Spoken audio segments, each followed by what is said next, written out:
For a sandwich treat that can't be beat, It's Silver Cup Bread. and Stallmeyer meat. Welcome, ladies and gentlemen, to the Better Half Matinee.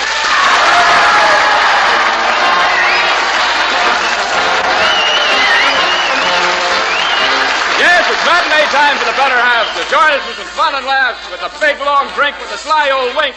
The old Silver Cup loafer himself, Tiny Rustler.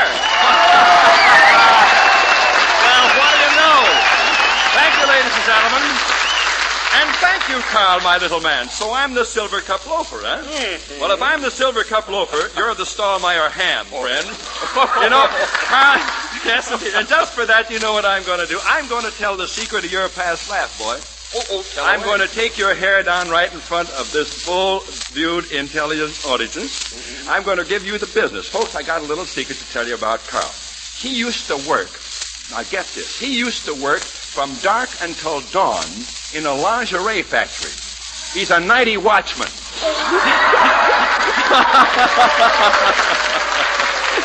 Well, Carl, enough of this nonsense. Suppose that we tell the folks, ladies and gentlemen, that the Better Half Matinee is brought today and every day through the week by Silver Cup Bread, your family's favorite bread, and Stallmeyer Meats, the finest now, as always. Well, we have prizes galore for a dozen or more lucky people this afternoon, Carl. So suppose we start the ball rolling with our smiling couple today. Huh? Why not, Tiny? Here they are, ready to battle it out for top honors. Folks, meet Mr. and Mrs. Allwell, all the way from East Orange, New Jersey.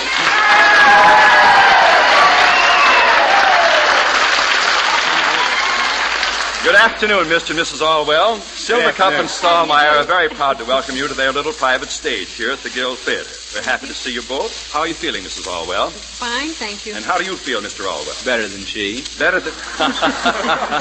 Am I to understand by the implication there that you think you're the better half of the Allwell family? That's understood. Oh, my, what a confident chap. And you We'll find out. We'll find out, says the little woman, not to be outdone. Well, I'll tell you what we're going to do. Regardless of what you think, you're going to have to prove whether or not you're the better halves of the family today. We have a series of tests lined up for you that pay off in cash, and when we're all through, the one bagging the bigger bundle of greenbacks walks off with the title. Is that fair enough, folks? Yes, sir. Okay. First, we'll find out who the mental genius of the family is with a round of questions. Both of you go after these, and the first to answer correctly in each case collects. We'll start you off with an easy little one for $2. On your toes now, both of you. Here we go. If you take $3 from $5, how many have you? 2. How many dollars? Yes. You got $3. Absolutely right, Mr. Allwell. I didn't say how many you would have left, Mrs. Allwell. I said, how many have you? And Mr. Allwell, being very sharp at the moment, came up with the right answer, 3, and he collects himself for that 2 nice round silver dollars. And now, you've got to pay close attention to these. They're a bit tricky. And here's a question for $3 that you shouldn't have any trouble with at all. Tell me if you can, why can't a man living in Brooklyn be buried in Staten Island? Who wants the bums? What? Who wants the bums? Who wants the bums? That isn't the answer. I'm terribly sorry. Why can't a man living in Brooklyn... What is that? Maybe he wanted to be buried in Brooklyn. No. Probably listen. don't allow the scent to cross the water. No, wait a minute. Listen to it again. Why can't a man living in Brooklyn be buried in Staten Island? He's alive. He's still alive, of course, Mr. Allwell. Well, now, $3 more to Mr. Allwell's score. The score is 5-0. And now at $1 a throw, here are 5 opportunities for you, Mrs. Allwell, to catch up with Mr. A. Let's see how much you know about these creatures. You've seen them all, and I'm sure the answer should be very easy. Now, what little creature runs around with his eyes and his horns? Mice? No. Mice don't have Whoever horns. heard of a mouse with a horn? Creatures, eyes and horns. They Eyes make and you his feel horns. like they have horns. One of the slowest animals that we know. Little fellow with a big shell on his back. Anatete or something like that? No, not a tortoise, and not an armadillo, as what you're thinking of. Not an anteater, no, a smaller animal. A little bit of a fellow who leaves a sticky trail. A bee. No, a bee leaves a sticky trail? No. An animal. He crawls along the ground, leaves a little white, slimy, sticky trail. Snake? No, not a snake. Snail. Snail is correct, Mrs. Allwell, and he has his eyes and his horns, believe it or not. All right, here's your second one. This one you've seen, I'm sure. Where would you see a mudder eating fodder? In the cornfield. No. Where would you see a mudder eating fodder? On a horse? Now, where? Where would you see? On a range. Where? On a range? No. A horse. Could In a be, but stable. that isn't... In a stable, that is correct. The mudder, being a racehorse who runs well in a wet day, would be eating the fodder out of the bin in the fodder bin. Now, She gets the trivial thing. all right. So she knows her racing form. So you have $2, too, Mrs. Allwell, out of 5 here. Now, here's the funny one. What animal perspires through its pants? A human being. No, Mr. Allwell. It's an animal. Well, I know, but he doesn't perspire through his pants. He perspires through his panther. pores. A panther? Believe it or not, Mrs. Allwell, you are absolutely correct. Congratulations. He perspires through his pants because he perspires through his tongue. So he perspires with his tongue hanging out. It drips off as he's panting. Isn't she smart? Woman's Day. Isn't she smart, Mr. Allwell? No, sir. Aren't you proud of her, Mr. Allwell? Oh, I'm proud of her. I wouldn't say she is smart. Oh, you wouldn't, huh? Well, you just got to give him his comeuppance for that, Mrs. Allwell. Now, here's your fourth one. Have you ever stuck your head in a cow's mouth? No. Nice country all around there. You want to try that sometime? Well, if you did, how many teeth do you think you'd find on top? None. Absolutely correct, Mrs. Allwell. The cow has no upper teeth. Now you've got $4 to Mr. Allwell's 5. Here's your chance to get absolutely even. This one goes for you, and you must have noticed it. On which side of a dog is the most hair? Outside. Absolutely correct, Mrs. Allwell. Now you're in there, cooking on the front burner, honey. And the score as we approach our final test in the mental department is 5-2-5-8 dead heat. Now we'll top off your mental round with a real stickler worth $5. Since you're both even, it's whoever wins this who will be the smartest of the Allwell family. Take your hand away from that little woman's mouth, Mr. Allwell, and don't choke her either. Give her an even cent. Here's your question. As you know, different countries have different ways of punishing crimes.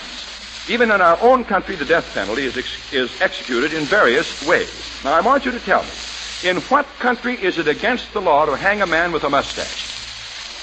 Any country, you can't hang a man with a China. mustache. He's right. You can't hang a man with a mustache. They use a rope. Oh, Mr. Allwell, that was good thinking, and you win the medal round by a score of 10-5. Congratulations. Anything deep like that, I'd be glad to help you with. Oh, yes, any time. I understand, Mr. Allwell. And now, before we take up your deciding test for $10, Mr. and Mrs. Allwell, I have a question here for Carl. For me, old boy? For you, old bean. Do you think you can answer it, eh? Well, if it has an answer, I'll get it. See, you're confident. All right, here it Feeling is. that way today, shoot. Good. How many pieces of bread have you eaten in your lifetime? Holy smoke, That'll Tiny. get 'em. What a question for a guy who loves bread the way I do. Well, now, let's see. I'm 21 now. Yes. 5 pieces a day for 19 years. Yep. Then 10 pieces a day for the last 2 years is 35,300. Whoa. Slow down. Wait a minute. Why the increase in the last 2 years? That's when I started eating Silver Cup, Junior. Oh, there's a smart boy. If I tried it years ago, I think I'd hit $1 million. I bet you would, Carl. You know, folks, bread is a mighty big part of our diet and the diet of our growing children. As you mothers know, the more growth and energy-building properties a food contains, the better it is for your youngsters. Now, Silver Cup bread is not only one of the finest foods for your children, the best they can eat, but it's a food you don't have to coax them to eat. Yes, sir? Both big and small, they love the rich, fresh flavor of Silver Cup. Get a loaf of enriched Silver Cup for them today and watch them grow day to day. And when they reach my age, you'll hear them say, I hit $1 million the Silver Cup way. Right you are, Carl. And now for the final test of Mr. and Mrs. Allwell here, and $10 to decide the issue. For the next 5 minutes, Mr. Allwell, you've got to be a woman hater. Do you think you can do it?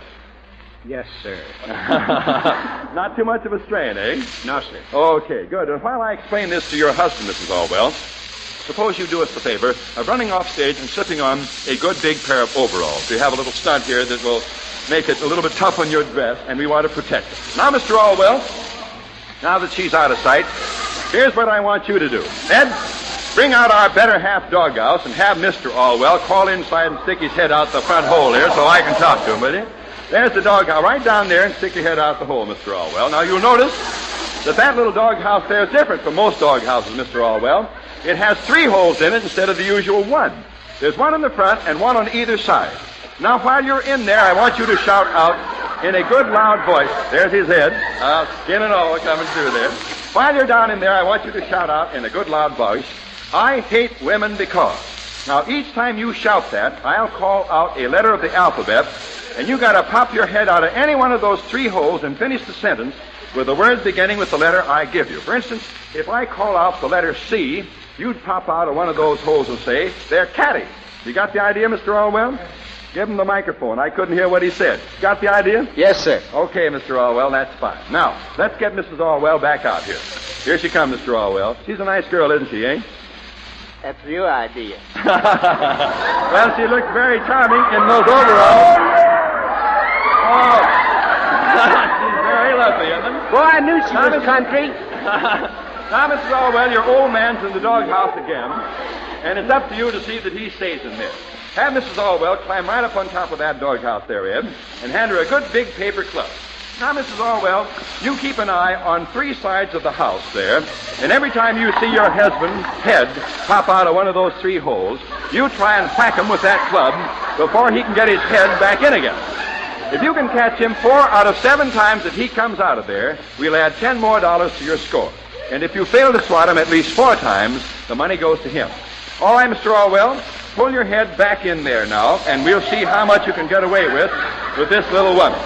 Okay, Mr. Orwell, give us your line. I hate women. Because they're D. Because they're D. They're dumb. He didn't stick his head out. Here. He didn't stick his head out.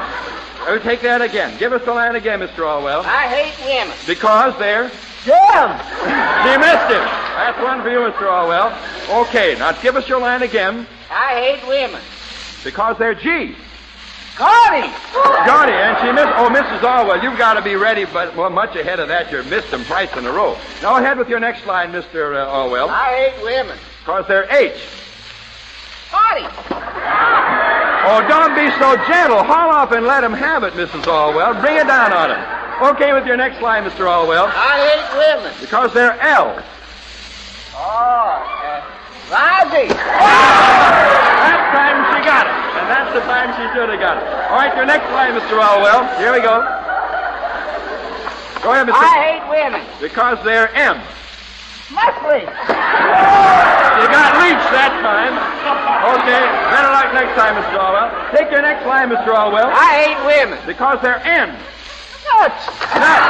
You missed them again. All right, here's your last one. I hate women because they're W. Why?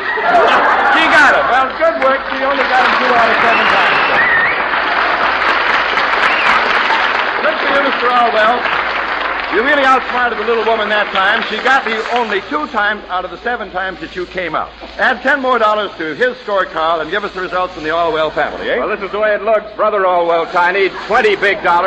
His wife winds up with 5. So, gentlemen, who's the better half of the Orwell family? Right. Congratulations, Mr. Orwell. You walked off with the title of the better half of the family and the grand prize that goes with it, an exquisitely styled watch by Parker, one of the world's best balanced watches. A gift to you with the compliments of Silver Cup, the world's best bread. And for being such a grand sport, Mrs. Orwell, Stahlmeyer would like you to accept, along with the cash you've won, this beautiful silver-plated Ronson Crown table lighter and this Ronson service kit to keep it working a long, long time. Okay. You're welcome. And for both of you, for the fun you gave us today, Silver Cup and Stahlmeyer have planned an evening of fun for you. First, 2 orchestra seats for a grand Broadway hit, 3 to Make Ready, starring Ray Bolger, an old friend of mine, over at the Adelphi Theater, followed by a late dinner and floor show at the famous Cafe Zanzibar, where you'll be guests of Carl Irby, the manager. Have a good time. I know you will. Thank you very much. Thank you. Okay. And now, before we raise the curtain on part 2 of our matinee today, may I remind you that a sandwich this time of day can be both nutritious and satisfying if it's made of the finest ingredients. 2 slices of delicious Silver Cup bread and a filling of your favorite Stahlmeyer meat, and you have an energy-packed combination that can't be beat. Try these 2 favorites today and see why we say... For a sandwich treat that can't be beat. It's Silver Cup bread... And Stahlmeyer meat. Right you are, Carl. And now, Mr. Orwell, that you've walked off with the honors in your own family, let's see what happens to you when 3 other wives from our audience go to work here against you. You have, to your credit so far over there on our little board, $20. Now, for each one that you succeed in outsmarting, we'll add $5 more to your score, and if they beat you, the 5 spot goes to them. Go right ahead, sir. Take your pick of any 3 of those beautiful ladies out there, and we'll get them up here for you. That woman back there in the red dress. Woman back there in the red dress. There she comes. It's a red coat, but that'll do it. It labels And, her. what's the matter over there? There's a little lady over there there. in the blue. The lady in the blue sweater. dress. Come on, that's the second Blue one in sweater, from the yes, side sir. of the house. That's right, And, Mr. Orwell. One more.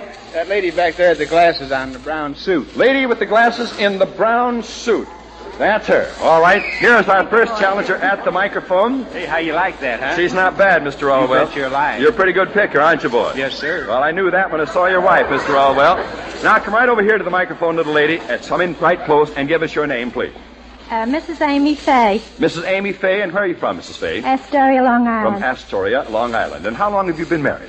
28 years. 28 years. She doesn't look over 28, does she, Mr. No, Orwell? sir, I'd send her back if I'd known that. Oh, I have Well, 3 grandchildren. See, 3? I don't believe that. Do you, Mr. Orwell? No, sir, I have a head start, though. I can see that right now. Oh, yes. You're a young, virile man, and she is a grandmother, huh? I'm bald-headed. You're bald-headed. What's that got to do with That the ain't price of virile. Stonemaier bread? What? That ain't virile, that's What is it? bald. All right, I give up. You got me. Now, here's what we've got for you here, Mrs. Fay, it was, wasn't it? Yes. We have a little bit of a challenge on here in which you are a participant, and you are to compete against the very capable Mr. Orwell here. Food is always a good topic of conversation, so let's talk about some appropriate food for various kinds of people. A jeweler, for instance, should eat carrots. That's the way he weighs his diamonds, of course. A prize fighter should eat duck. That's what he does unless he wants to get his block knocked off. And I'll mention the people from here on, and you tell me the type of food that they should eat. The first one to get 3 correct will be the winner. Now, an appropriate food for a policeman would be what? Go ahead. Bologna. Huh? Bologna. Why? Now, Mr. Orwell. Beets. Beets is correct. That's what he walks on, yes. Now, what should a plumber eat? A plumber. Spaghetti. Oh, No, what does he fix? Noodles. What does he fix? Fix leaks. Leaks is correct, Mr. Orwell. You have 2. He's very good, isn't he, Mrs. Fay? Oh, Let's see if he can Thank get this you. You're next nice. 2 and right Spanish up being now. a man. Now, a chiropodist should eat what? Corn. That is correct. 3 straight for you, Mr. Orwell. You're just too fast. And $5 more to Mr. Orwell's score, Jack. And for you, little lady, for coming up here, a delicious, ready-to-eat hickory smoked Ferris ham, a gift to you from the famous house of Stonemaier. Now let's meet our next challenger. Hey, this is quite a critter you got coming up here now, Mr. Orwell. She's mighty pretty. Come on right up to our microphone. She's nervous. Put your arm around her, Mr. Orwell. Oh, yes, I'm glad she is. What is your name, little lady? Edith Arendt. I beg pardon? Edith Arendt. A-R-E-N-T. I didn't get it. A-R-E-N-T. What are you talking about? RNs? Yes. Oh, Edith Ahrens? Yes. You're not a native. No, I come from England. You come from England. You're an English girl? No, I didn't think you were. What is your nationality? Czech. You're a Czech. I was born in Holland. You're born in Holland. What a Oh, mess. this is a pretty good one. She's a Czech. She was born in Holland, and she comes from England, and then she's in the United States. One of us is awful mixed up. I don't know who it is. Well, Edith, we're very happy to have you here. This gentleman on your left is a native American. His name is Mr. Orwell. He comes from out in New Jersey. Have you heard of New Jersey? Yes. Very fine state, Edith. Now stand at the microphone because we're going to have your opinion about this little problem that we have here. We have a what am I, and I'll tell you what a what am I is. I give you a whole lot of clues as to what I am. They're going to be in rhyme. Now, I'll give you this much of a hint before I begin. I am not a living creature, nor am I an object. So the first one who spots me will be the winner. Now, here we go. You won't find me in coffee, but you will find me in tea. You may see me in scotch, but not on a spree. You can find me in chocolate and always in broth, but never in anger except when I'm wroth. I'm never in jams, still I'm always in trouble. You'll find me in hot water, but never in a bubble. I always with my mother, but I'm never with my dad. Though I get in difficulties, I never get in bad. I'm a letter of the alphabet, and it's plain to see that when you recognize me, I'll suit you to a T. T. T is correct. The little lady from England, from Holland, from Czechoslovakia, who is now in the United States.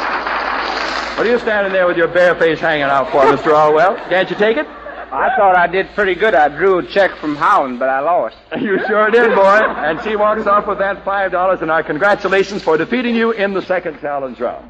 And that brings up to our microphone another very beautiful lady.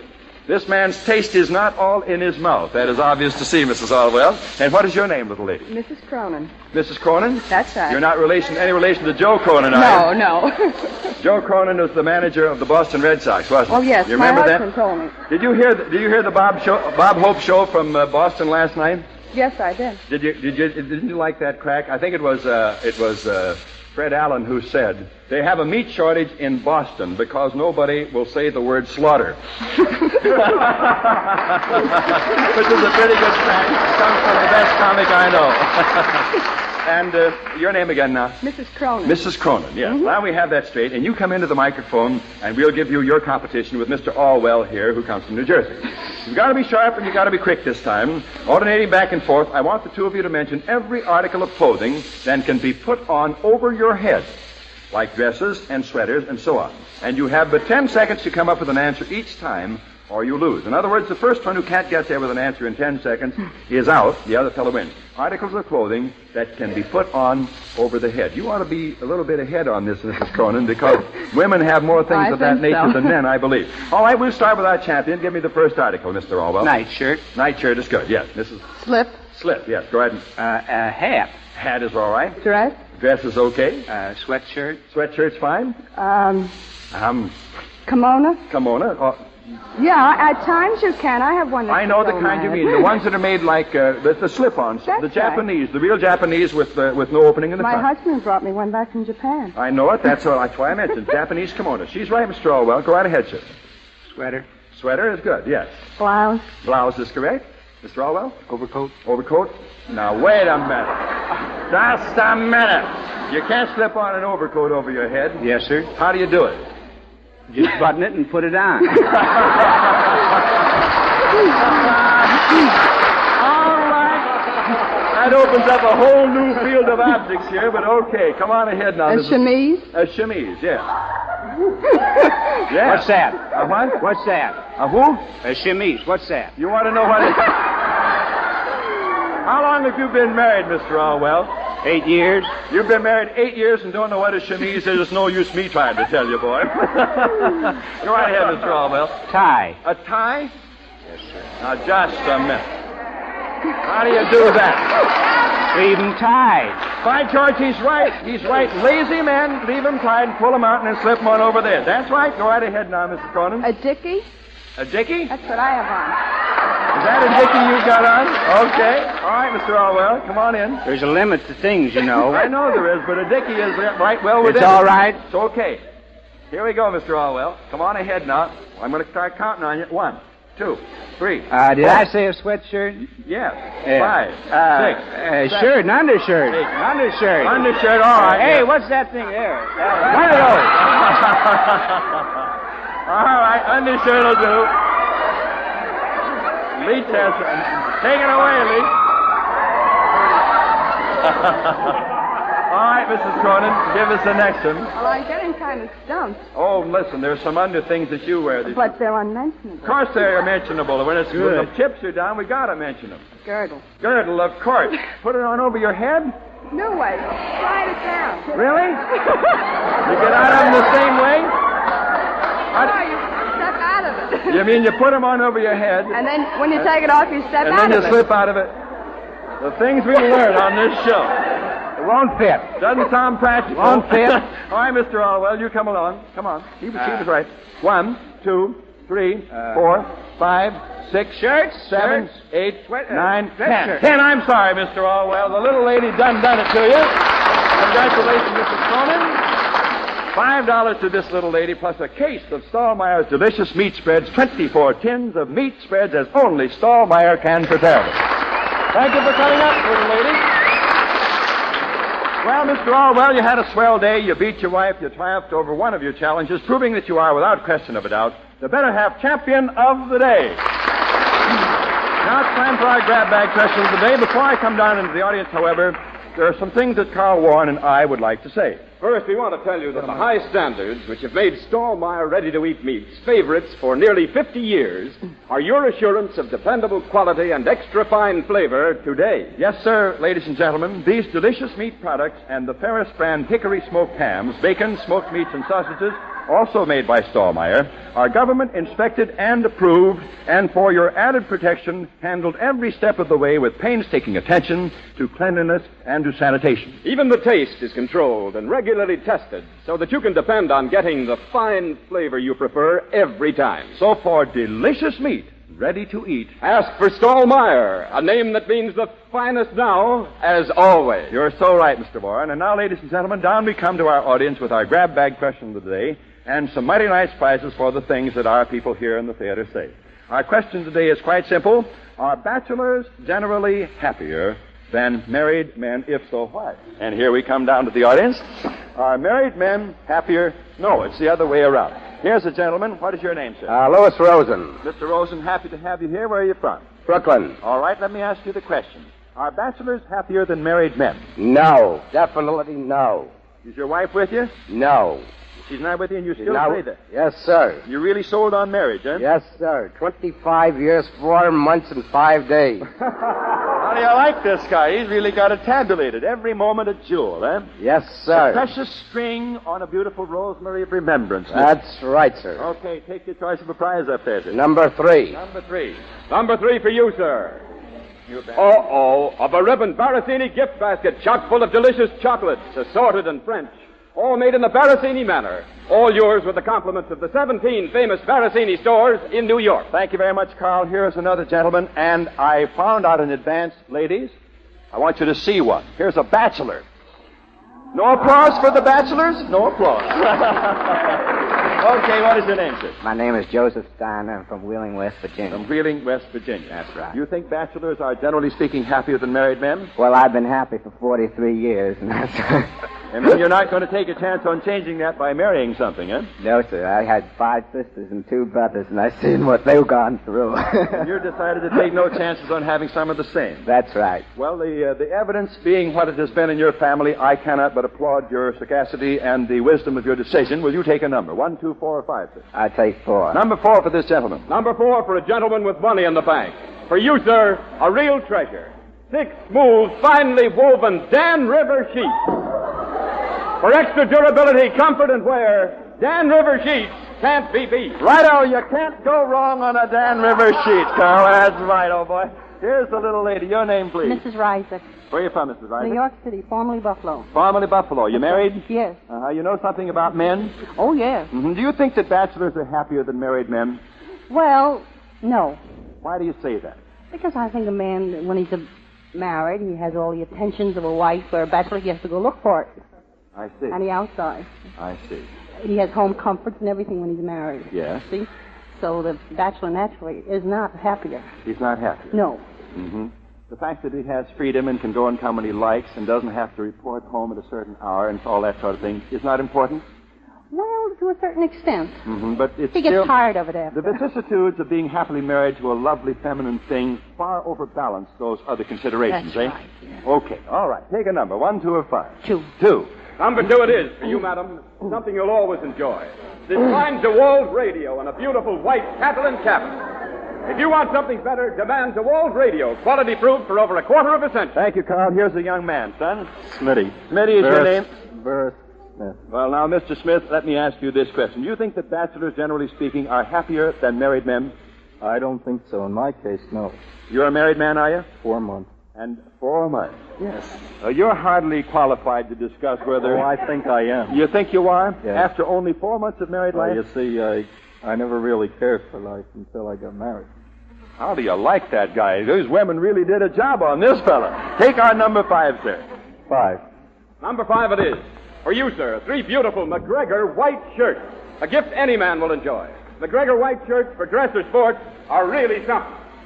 Thank you very much, Carl. And ladies and gentlemen, we'd like to invite you all to join us tomorrow afternoon at the same time for another stormy session of the Better Half Matinee, brought to you today and every day, Monday through Saturday, by Silver Cup, the world's finest spread, and Stahlmeyer, maker of fine quality meat products. Till tomorrow, this is Tiny Ruffner, the old Silver Cup loafer, bidding you all a very pleasant good afternoon.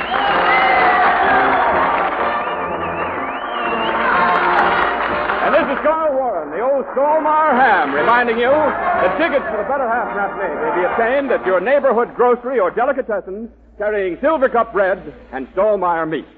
The Better Half Matinee is a Jack Byrne production. This recording was made for audition purposes only.